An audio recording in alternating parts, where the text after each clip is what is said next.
बाल गणेश की दिव्य और प्रेरणादायक कथा। बहुत समय पहले की बात है। कैलाश पर्वत पर भगवान शिव और माता पार्वती निवास करते थे। उनका घर प्रेम, करुणा और दिव्यता से भरा हुआ था। माता पार्वती अत्यंत स्नेहमयी थीं और भगवान शिव तपस्या में लीन रहने वाले देवाधिदेव। माता पार्वती की इच्छा। एक दिन माता पार्वती को बहुत अकेलापन महसूस हुआ। वे चाहती थीं कि उनके पास कोई ऐसा हो जो उन्हें माँ कहकर पुकारे, जिससे वे स्नेह बांट सकें। तब उन्होंने अपने मन में एक सुंदर विचार किया। माता पार्वती ने स्नान करते समय अपने शरीर से उबटन निकाला और उससे एक सुंदर बालक की आकृति बनाई। उस बालक में उन्होंने प्राण फूके और कहा, वत्स, आज से तुम मेरे पुत्र हो।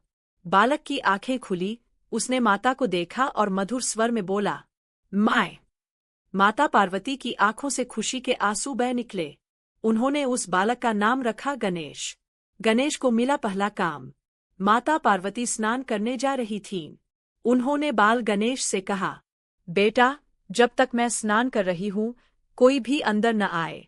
बाल गणेश ने हाथ जोड़कर कहा, ठीक है माँ, मैं पहरा दूंगा। बाल गणेश द्वार पर डंडा लेकर खड़े हो गए। कुछ समय बाद भगवान शिव वहां पहुंचे।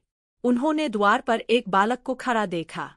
भगवान शिव बोले, बालक, हटो, मैं अंदर जाना चाहता हूँ।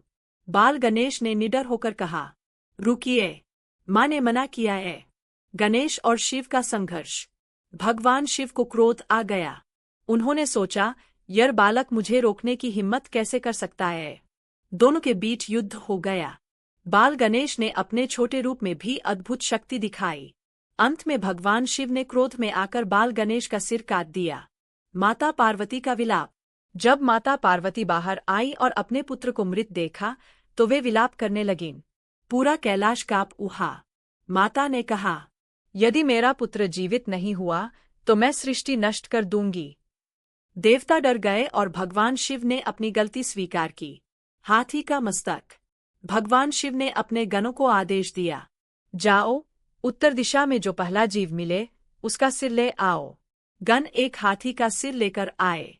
भगवान शिव ने उस सिर को बाल गणेश के शरीर पर स्थापित किया और उन्हें जीवित कर दिया। गणपति का जन्म। भगवान शिव ने घोषणा की, आज से यह बालक गणों का स्वामी होगा।